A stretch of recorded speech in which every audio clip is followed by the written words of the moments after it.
Assalamualaikum dan salam sejahtera. Hari ini mini bazar Ramadan kita buka 18 Mac 2026. Okey, jom kita pergi tengok lauk. Okey, lauk yang pertama kita ada pucuk paku masak lemak dan ada udang.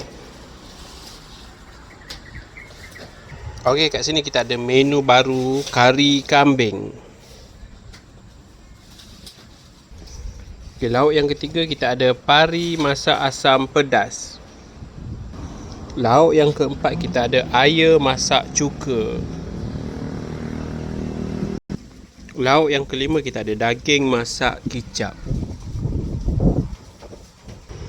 Lauk yang keenam kita ada sayur masak budu. Ada 4 jenis sayur, iaitu pucuk labu, pucuk ubi, jantung pisang, terung pipit dan belimbing buluh. Dan lauk yang ketujuh kita ada daging salai masak lemak cili api. Lauk yang ke-8 kita ada keli belada. Lauk yang ke-9 kita ada sambal lodeh.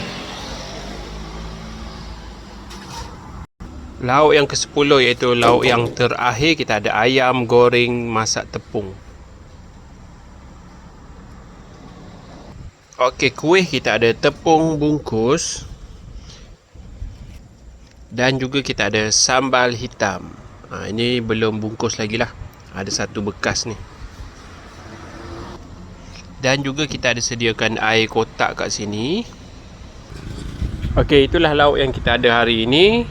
Selamat membeli. Assalamualaikum dan salam sejahtera. Bye bye.